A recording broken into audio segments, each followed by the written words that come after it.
and I'll just say this storyline is perfect, a perfect, I guess, microcosm of the 2024 San Francisco 49ers. Brock Purdy throwing for 300 yards and 3 touchdowns with some mistakes in the middle of all that, and the offense humming and getting some missed kicks from their kicker, and Jake Moody, my guy from the University of Michigan, is definitely putting himself in danger. I'll just be straight up about that. Yep. And then the defense not coming through on occasion, despite having the pass rush, despite having Fred Warner. But it's the injury front that we are left talking about at the very end of the day. And that has been the story of the San Francisco 49ers season. From the Friday before the season Monday kickoff against the New York Jets. Remember that way back in the day when the Jets were feeling so good about themselves because Aaron Rodgers was back healthy, and the San Francisco 49ers just got through the whole business of signing Brandon Ayuk to his contract and getting Trent Williams happy with his contract, and finally getting all that together and having Ayuk and Debo and potentially their final season together, and Christian McCaffrey saying, these calf injuries that have kept me out of preseason action, no big deal.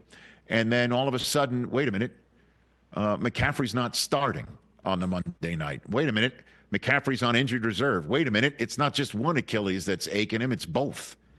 And here we are now with the San Francisco 49ers sitting at 6-10, wondering if Brock Purdy hurt his throwing elbow in the same way that he hurt it in the NFC Championship game years ago that required UCL surgery. Now, he said after the game that his arm was tested for all that, and you'll hear that in a second, and that's not an issue, but I'm waiting with bated breath right here, because that kid is about to go try and hit it in the contractual front. And if he goes and enters that part of his world hurt, I don't know what the hell that means for this team and his arm and this franchise and his career.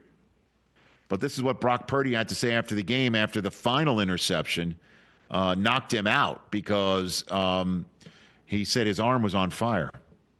On that sack, I got hit on the backside, and yeah, basically just my arm was on fire kind of thing. And so I tried throwing a couple on the sideline, and I couldn't at that point. So, yeah, it has nothing to do with tapping out of a game or anything like that. I love my teammates, and I'll go to the very end for them and this fan base and everybody. So that's what hurts me, is like I couldn't finish the game. But, again, we'll see tomorrow. When your arm's on fire, is that similar pain to what you had in Philly? A little bit, but we did some tests with like UCL stuff, and I'm good in that regard. But we just got to go get imaging on it tomorrow and see the whole thing. So it is just, again, the microcosm of the season. First half, he's got a perfect passer rating. He winds up with both halves. It's the first game of all year with 300 or more passing yards and 3 or more passing touchdowns. And as a matter of fact, with Goff doing the same thing, it's only the second time this year we've seen 2 quarterbacks in the same game do it. The other one was Lamar and Joe Burrow on that Thursday night crazy overtime game. And Purdy's playing at his best. Ricky Pearsall's having his best career game, 141 yards with a score. George Kittle's doing George Kittle things. By the way, congrats to one of our favorites. He's the 3rd player and only tight end in San Francisco history to now have 4 or more seasons with 1,000 or more receiving yards. The others are named Jerry Rice and Terrell Owens, and they, like he should be, are Hall of Famers. So that's working for him.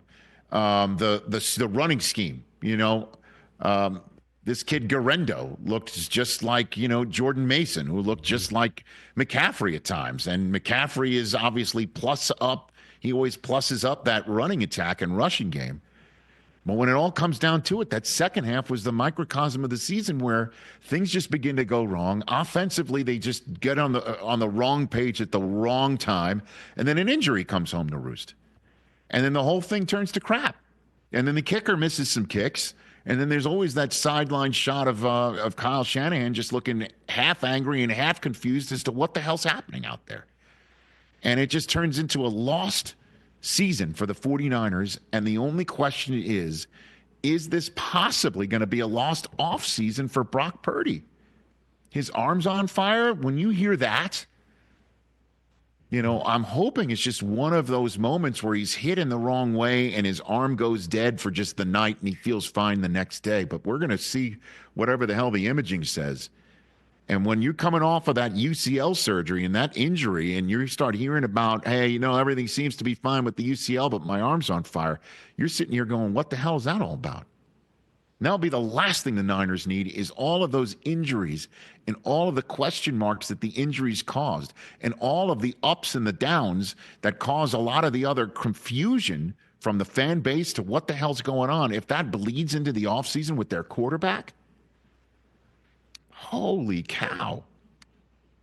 I don't even know what that would mean. So I'm just hoping that this is maybe alarmist and that Purdy is going to be fine and that's just, we'll see him in that Week 18 finale for the Niners, who will go into the offseason either 6-11 or 7-10 and just chalk it up to those were just a lot of the injuries and a lot of the offseason madness that potentially caused some of these things to roost, with Ricky Pearsall getting shot. I mean, this has just been a wild season for the 49ers